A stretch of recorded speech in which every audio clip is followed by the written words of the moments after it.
ಹಾಸನದಲ್ಲಿ ಯಶ್ ಅವರ ತಾಯಿ ವಾಸ ಇದ್ದಂತಹ ಮನೆಯ ಪಕ್ಕದಲ್ಲಿ ಈಗ ತೆರವು ಕಾರ್ಯಾಚರಣೆಯನ್ನ ಮಾಡಲಾಗಿದೆ. ಕೋರ್ಟ್ ಆದೇಶದ ಹಿನ್ನೆಲೆಯಲ್ಲಿ ತೆರವು ಕಾರ್ಯಾಚರಣೆ. ಇದು ಯಶ್ ಅವರು ಇದ್ದಂತಹ ಮನೆ. ಇಲ್ಲಿ ದೃಶ್ಯಗಳಲ್ಲಿ ನೋಡಿದ್ರೆ ಯಶ್ ಮತ್ತು ಯಶ್ ಅವರ ತಾಯಿ ಇದ್ದಂತಹ ಮನೆ. ಯಶ್ ತಾಯಿ ಹೆಸರಿನಲ್ಲಿ ಈ ಮನೆ ಇದೆ. ಆದ್ರೆ ಅದರ ಪಕ್ಕದಲ್ಲಿ ಈಗ ತೆರವು ಕಾರ್ಯಾಚರಣೆಯನ್ನು ಮಾಡಿದ್ದಾರೆ. ಒತ್ತುವರಿ ಮಾಡಿದ್ದ ಆರೋಪದ ಹಿನ್ನೆಲೆಯಲ್ಲಿ ತೆರವು ಕಾರ್ಯಾಚರಣೆಯನ್ನು ಮಾಡಿದ್ದಾರೆ. ದೃಶ್ಯಗಳಲ್ಲಿ ನೀವು ನೋಡಬಹುದಾಗಿದೆ. ಇದು ಯಶ್ ತಾಯಿ ವಾಸ ಇದ್ದ ಪಕ್ಕದ ಖಾಲಿ ಜಾಗದಲ್ಲಿ ಶೆಡ್ ಅನ್ನು ಹಾಕಿ ಜೊತೆಗೆ ಕಾಂಪೌಂಡ್ ಅನ್ನು ಸಹ ಹಾಕಿದ್ರು. ಈ ಒಂದು ಕಾಂಪೌಂಡ್ ಅನ್ನು ಈಗ ತೆರವು ಮಾಡಿದ್ದಾರೆ. ಇದರ ದೂರುದಾರರು ಜೊತೆಗೆ ಇದರ ವಾರಸುದಾರಿಕೆ ನೋಡ್ಕೊಳ್ತಿದ್ದವರು ದೇವರಾಜ್ ನಮ್ಮ ಜೊತೆ ಮಾತಾಡ್ತೇನೆ. ಈಗ ಯಾವ ಕಾರಣಕ್ಕಾಗಿ ಇವತ್ತು ತೆರವು ಮಾಡಿದ್ರು ಸರ್? ಈ ಮೂಲ ಓನರು ಲಕ್ಷ್ಮಣ್ಣನವರು ಅಂತ ಅಂದ್ಬಿಟ್ಟು ನಿವೃತ್ತ ಟೀಚರ್, ಅವ್ರು ಮೈಸೂರಿನಲ್ಲಿದೆ.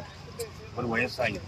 ಅವರು 2020ರಲ್ಲಿ ಮೈಸೂರಿನಲ್ಲಿ ನನಗೆ ಸಬ್ ರಿಜಿಸ್ಟರ್ ಆಫೀಸ್ನಲ್ಲಿ GP ಆರ್ಡರ್ ಆಗಿ ಮಾಡಿದ್ರು ಈ ಪ್ರಾಪರ್ಟಿಯನ್ನು ನೋಡ್ಕೊಳ್ಳಿಕ್ಕೋಸ್ಕರ. ನಾನು ಈ ಪ್ರಾಪರ್ಟಿಯನ್ನು ನೋಡ್ಕೊಂಡಾಯಿತು.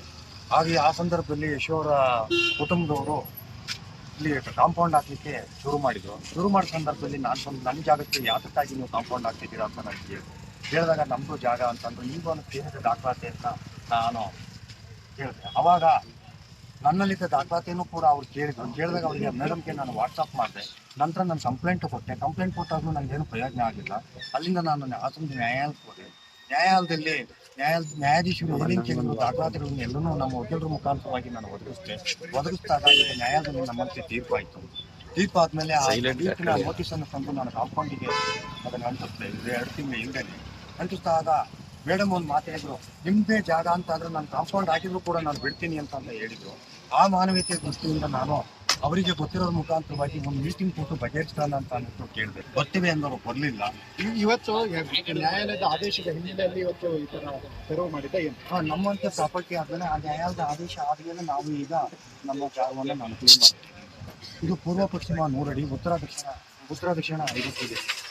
ಇದರಲ್ಲಿ ಮುಕ್ಕಾಲು ಭಾಗ ಯಶೋ ತಾಯಿಯವರು ಕ್ರಮಿಸ್ಕೊಂಡಿದ್ದಾರೆ. ಇನ್ನು ಪೂರ್ವ ಭಾಗವನ್ನು ಒಬ್ಬ ಸರ್ಕಾರಿ ನೌಕರನವರು ಆ ಬ್ರೆಡ್ಡನ್ನು ಹಾಕೊಂಡಿದ್ದಾರೆ. ಅವ್ರಿಗೂ ರಿಕ್ವೆಸ್ಟ್ ಮಾಡಿ ಕೇಳಿದೆ, ಸರ್ ಎಲ್ಲ ದಾಖಲಾತಿಗಳನ್ನು ಕೊಡ್ತೀನಿ, ನಿಮ್ದು ಏನಿದೆ ಏನು ನಮಗೆಲ್ಲ ಪ್ರತಿಯೊಂದು ದಾಖಲೆಯನ್ನು ನಾವು ತೋರಿಸಿದ್ವಿ. ಇದಾಗಿದೆ ಇದರಿಂದ ನನಗೆ ಯಶ್ ಅವ್ರ ತಾಯಿ ಹಿಂದೆ ಹೇಳಿದ್ರೆ ಒಪ್ಪಿರ್ಲಿಲ್ಲ. ನಿಮ್ಮದು ಜಾಗ ಅಂತ ನೀವು ಮಾಡ್ಕೊಂಡ್ಬನ್ನಿ, ನಾನು ಕಾಂಪೌಂಡ್ ಹಾಕಿದ್ರು ನಾನು ಬಿಟ್ಕೊಡ್ತೀನಿ ಅಂತ ನನಗೆ ಹೇಳಿದ್ರು. ಅವರಿಲ್ಲ. ಮತ್ತೆ ಅದನ್ನು ಅವ್ರನ್ನ ಒಂದು ಮೀಟಿಂಗ್ ಸೇರಿಸ್ಬೇಕು ಅಂತ ಅಂದ್ಬಿಟ್ಟು ಅವ್ರಿಗೆ ಸಂಬಂಧಪಟ್ಟವ್ರ ಕಡೆಯಿಂದಲೇ ನಾನು ಕರೆಸ್ಬೇಕು ಅಂತ ಮಾಡಿದೆ. ಬರ್ತೀವಿ ಅಂತ ಅಂದ್ರು. ಮೇಡಮ್ನೂ ಬರ್ತಾರೆ ಅಂತ ಅಂದ್ಬಿಟ್ಟು ಬರಲಿಲ್ಲ.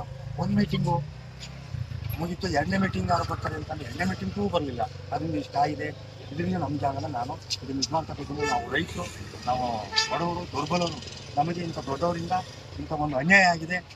ಅದರಿಂದ ನಮಗೆ ನಮ್ಮ ಜಾಗ ನಾವು ಮಾಡ್ಕೊತಿದ್ವಿ. ನಮಗೆ ಸರ್ಕಾರದಿಂದ ಒತ್ತಾಯ ಆಗಲಿ, ಸೋಷಿಯಲ್ ಮೀಡಿಯಾದಿಂದ ಆಗಲಿ, ನಿಮ್ಮ ದೂರದರ್ಶನದಿಂದಾಗಲಿ ನಮ್ಗೆ ಎಲ್ಲ ರೀತಿಯಲ್ಲಿ ಒಂದು ಸಹಕಾರ ನೆರವು ಬೇಕು ಅಂತ ನಾನು ನಿಮ್ಮ ಮುಂದೆ ಕೈ ಮುಟ್ಟಿ ಕೇಳ್ಕೊಳ್ತೀನಿ.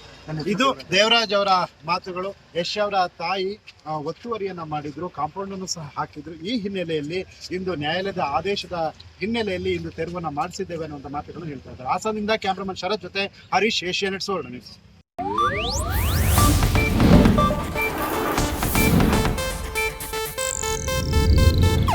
ಇದು ಏಷ್ಯಾನೆಟ್ ನ್ಯೂಸ್ ನೆಟ್ವರ್ಕ್ ಪ್ರಸ್ತುತಿ.